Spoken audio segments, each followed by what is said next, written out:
Franchement les gars, on va être honnête dès le début, perdre 2-1 au Bernabéu contre le Bayern Munich, quand tu regardes le match, c'est presque un miracle. Moi je vous le dis, avant le coup d'envoi, j'avais peur. Très peur. Parce que quand tu vois notre forme actuelle, surtout après le week-end en Liga où on a clairement tiré un trait sur le titre, tu sais déjà que la saison se joue uniquement sur la Ligue des Champions. Et dans ce contexte-là, tu attends une réaction. Tu attends un Real Madrid conquérant. Mais ce qu'on a vu, c'est loin de ça. Déjà, il faut parler de la différence entre les deux équipes. En face, t'as une équipe complète. Une équipe structurée, disciplinée, qui sait exactement ce qu'elle fait à chaque moment du match. Et de notre côté, le Real Madrid, c'était trop souvent une somme d'individualité. Pendant la première heure, on a été dominé dans tous les compartiments du jeu. Incapable de ressortir proprement le ballon, incapable de poser le tempo, incapable même de faire 3 passes vers l'avant sans perdre la balle. Et ça, c'est très inquiétant. Parce qu'en face, ils n'ont même pas eu besoin de presser comme des fous pour nous mettre en difficulté. On perdait les ballons tout seul. Mauvais contrôle, mauvaise passe, manque de solution, c'était compliqué. Offensivement, c'était encore plus flagrant. On dépendait uniquement de Kylian Mbappé et Vinicius Junior. Mais le problème, c'est qu'ils étaient totalement isolés. Ils recevaient le ballon face à 3 ou 4 joueurs, sans soutien, sans appel autour d'eux. Donc forcément, à un moment donné, même les meilleurs du monde ne peuvent rien faire dans ces conditions. Pendant ce temps, le Bayern déroulait. Harry Kane décrochait, participait au jeu, attirait les défenseurs. Michael Olise faisait des différences sur son côté. Luis Diaz apportait de la vitesse et du danger. Mais surtout, ce qui m'a marqué, c'est leur collectif. Les déplacements, les permutations, les compensations, tout était maîtrisé. Le ballon circulait rapidement, proprement. On avait vraiment l'impression de voir une équipe qui joue ensemble depuis des années. Et nous, on subissait. Le premier but, il résume tout.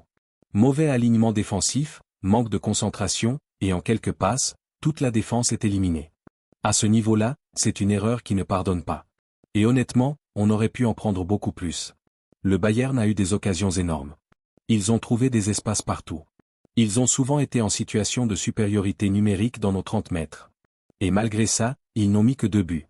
Donc oui, le 2-1, il est flatteur. Très flatteur même. Même Manuel Neuer, qui a fait quelques arrêts importants, n'a jamais été vraiment mis en danger sur la durée. On a tenté des frappes, mais souvent de loin, souvent sans réelle construction. C'était plus de la frustration que du vrai danger. Mais malgré tout ça, il y a ce but. Cette action rapide, efficace, qui permet à Mbappé de marquer et de relancer un peu l'espoir. Et ça change tout. Parce qu'au final, il n'y a qu'un but à remonter. Et quand tu es le Real Madrid, tu sais que tout est possible. Ce club a déjà renversé des situations bien plus compliquées. Mais attention, parce que là, la réalité est simple. Si on rejoue comme ce soir au match retour, ça ne passera pas. Il faudra un tout autre visage. Il faudra plus d'intensité, plus d'agressivité, plus de discipline tactique. Il faudra surtout jouer en équipe. Parce que le football moderne, à ce niveau-là, tu ne peux pas gagner uniquement avec des individualités. Et puis il y a les joueurs clés. On attend beaucoup plus de Vinicius et Mbappé. Oui, ils ont essayé. Oui, ils ont été actifs. Mais dans les grands matchs, ce n'est pas suffisant. Il faut être décisif. Il faut faire basculer la rencontre. Et derrière eux, il faut du soutien. Des milieux qui accompagnent, des latéraux qui apportent, des joueurs capables de créer des décalages. Parce qu'aujourd'hui, l'écart collectif entre les deux équipes est trop grand. Le seul point positif, c'est qu'on est encore en vie. Et ça, c'est le plus important. Parce qu'une remontada du Real Madrid en Ligue des Champions, on l'a déjà vu, et pas qu'une fois. Mais cette fois, il faudra un exploit. Un vrai. Maintenant, tout se jouera au match retour. Et là-bas, il n'y aura plus le droit à l'erreur. Dites-moi en commentaire ce que vous en pensez index revers pointant vers le bas blanc. Est-ce que vous y croyez encore? Abonnez-vous, lâchez un like signe pouce vers le haut et on se retrouve très vite pour la suite. Ciao les amis cercle blanc moyen feu.